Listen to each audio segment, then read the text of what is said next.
So our last day here, there's a few things I haven't done yet, so we're going to try and knock out a few things this morning. But one thing we haven't done is storybook canals, which are right behind me. So let's go take a ride on a boat through if I remember correctly, it's models of like the old Disney movies, like their sets and their houses. It's really cool. So let's go take a ride on Storybook Canal. It doesn't take any unexpected turns. Now, most people experience stories through the pages of a book. But in our case, we've just passed through the jaws of Monstro, the same whale that swallowed Pinocchio.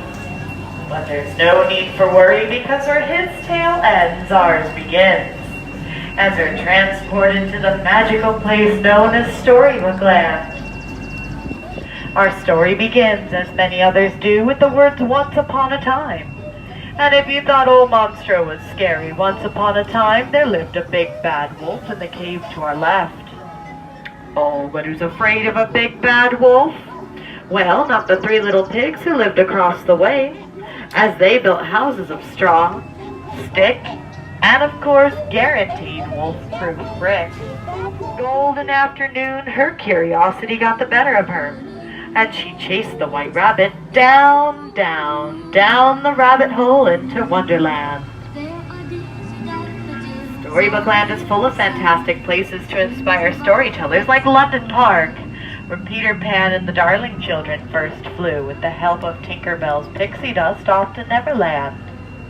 Or places of mystery and enchantment, like the city of Agrabah, where a young street rat named Aladdin bumped into the Princess Jasmine in the marketplace and stole her heart. The shining light in all of our stories, like the twinkling stars in the archways above us, where Aladdin and Jasmine first flew, over, sideways, and under on a magic carpet ride to a whole new world.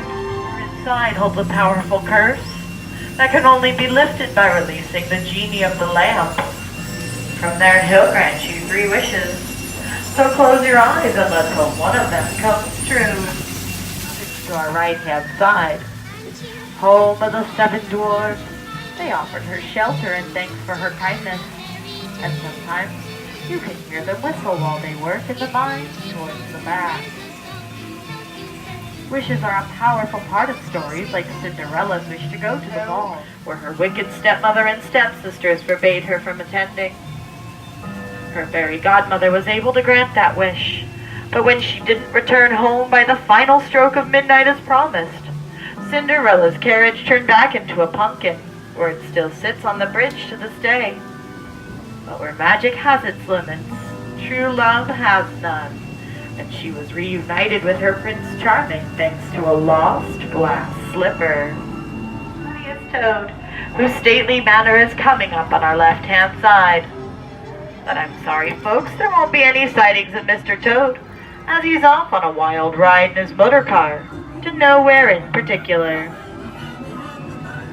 More newer stories like that of Arendelle, with its castle on the bay, ship at anchor, and ice palace high in the frozen fjords.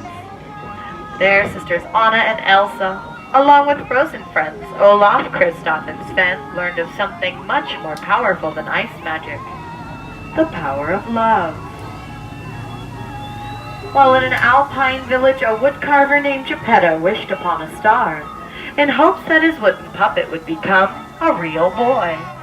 After saving his father from the belly of Monstro, that wish was granted to Pinocchio by the kind blue fairy, and become part of our world to the castle on the right. Her story begins in the shadow of her father, King Triton, ruler of the underwater kingdom Atlantica to our left, and ends as all good stories do, with a happily ever after. So I didn't even know that Disneyland actually has their own Sword in the Stone, which they do, obviously, it's right there.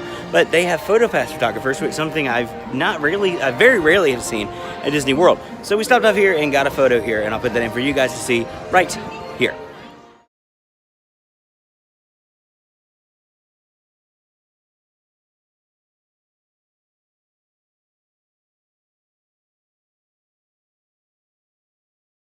Let's see if something happens if I touch the apple.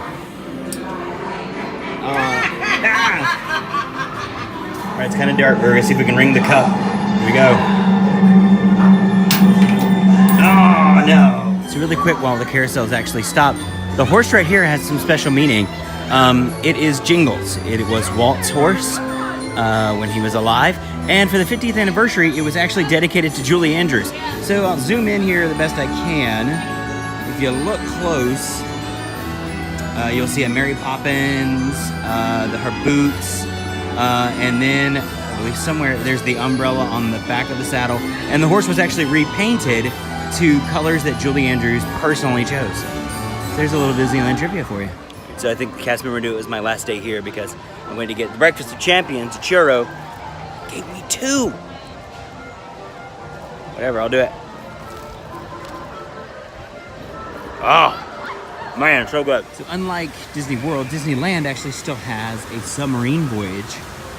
It's themed to Finding Nemo, which, so we're gonna go check this out. But remember, growing up, 20,000 Leagues Under the Sea at Disney World was my favorite attraction as a child. And I'm really sad that, I never really got a chance to say goodbye to it. And while this is not the same, I have a feeling this is gonna bring back some nostalgia.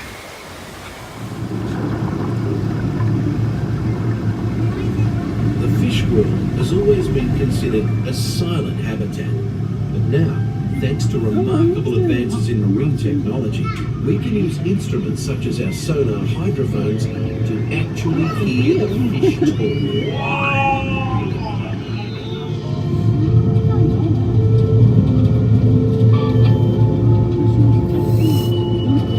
Radar 1, surface storm ahead, sir. No worries. We'll take it down fast indeed. Air controls, 8 degrees down. Down 80.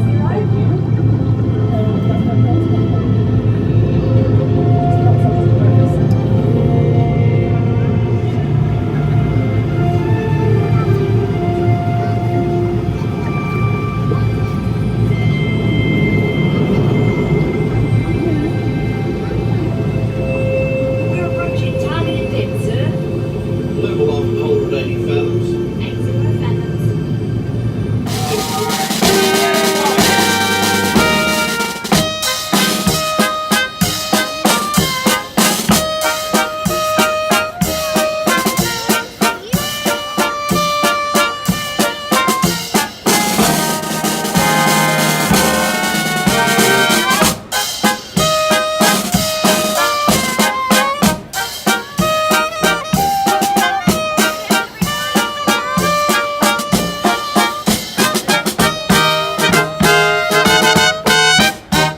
I've got a fast pass for Indiana Jones one last time on Indiana Jones Adventure. I want this ride in Disney World so badly. Please just give us this ride. Take him and shake him and pride and wake him, take him and shake him and pride and wake him, take him and shake him and pride and wake him early in the morning. Hooray, up she rises, hooray, up she rises, hooray, up she rises early in the morning. Why wouldn't they allow us to sing this song? Because it deals with drunkenness. What do you do with a drunken sailor? I'm asking you, what do you do with a drunken sailor? Give it a shot. Drink some of his own rum. Drink some of his own rum. Drink some of his own rum. That's wicked. I'm never drinking with you, mate. Up she rises, hooray, up she rises, hooray, up she rises early in the morning.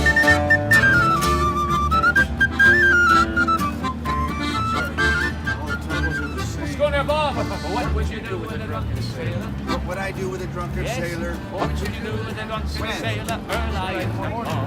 I'd shave his belly with a rusty razor. Shave his belly with a rusty razor. Shave his belly with a rusty razor early in the morning. Sing! Hooray, up she rises, hooray, up she rises, hooray, up she rises early. Here we go. See, who's taking this picture? How do you feel about the adventure on the high seas? What would you do with a drunken sailor? What would you do with a drunken sailor? What would you do with a drunken sailor early? I'd drop a lobster in his trousers, drop a lobster in his trousers, drop a lobster in his trousers early in the morning. Alive or dead? Oh, alive. Up she rises. Atlantic or Pacific? I don't know. Up she rises early in the morning. Now, this is a complex question that has a lot of correct answers. Sometimes we're just mean. For example, what do they do with a drunken sailor? What would you do with a drunken sailor? What would you do with a drunken sailor early in the morning? Hang him in the rig and let the gulls pick his eyes out. Hang him in the rig and let the gulls pick his eyes out. Hang him in the rig and let the gulls pick his eyes out. I can't sing that when I'm drunk. Could I? Hang him in the Up she rises, hooray, up she rises, early in the morning. That's why the pirates all say, aye. Aye, aye, aye. You need to take this song out. What would you do with a drunken sailor? What would you do with a drunken sailor early in the morning? Admonish him for irresponsible drinking. Admonish him for irresponsible drinking. Admonish him for irresponsible drinking early in the morning. Hooray, up she rises, hooray, up she rises, hooray, up she rises early. One more time, come on. Hooray, up she rises, hooray, up she rises, hooray, up she rises early in the morning. What would you do?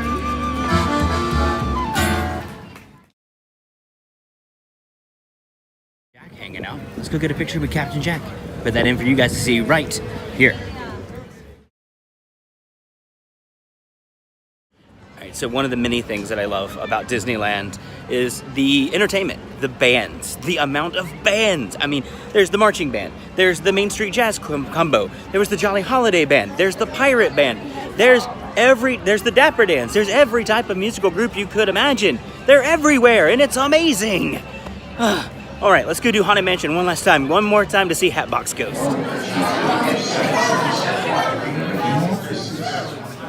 Is this haunted room actually stretching? Or is it your imagination? And consider this dismaying observation. This chamber has no windows and no doors. Which offers you this chilling challenge to find a way out. Of course, there's always my way.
So the urban myth goes that when Walt was designing Disneyland, he counted out the steps that he was willing to walk with a popcorn box in his hand before he felt like dropping it on the ground, and that the total steps he got was 30.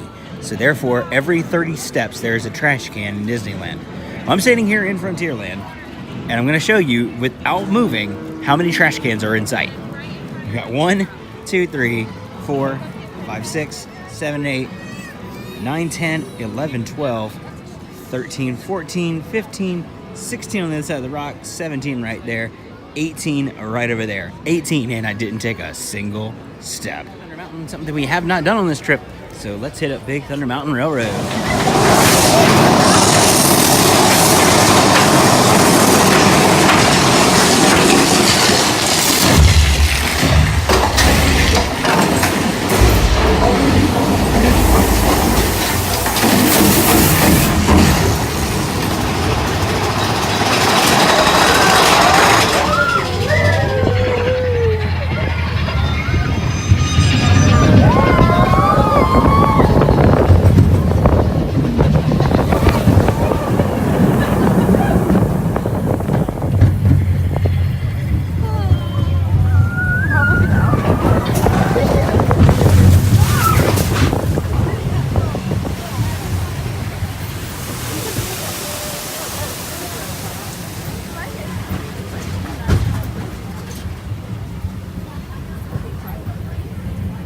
the Big Thunder Mountain Railroad here at Disneyland is way better. Oh my God, it's so much smoother. And it's got the effects in the lift hill, and it's got just the towns at the end, so you actually get to see it rather than speed through it like you do at Disney World. But I think the best part is you can see into Galaxy's Edge from the top of the lift hill. Guys, I saw the Millennium Falcon, and it is huge. It is massive. It is a true 1/1 replica. It is huge. But you can see it from Big Thunder Mountain Railroad here in Disneyland. So August, gonna get here soon. Soon enough. All right, so before our trip is done, I'm literally almost about to head out and meet my Super Shuttle driver. We have one more character to meet. Somebody I've wanted to meet for a long time.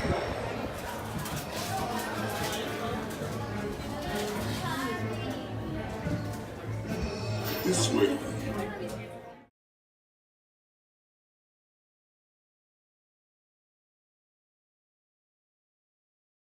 Darth Vader wouldn't do the Force choke because he said he could feel the dark side in me. Not really sure how to take that.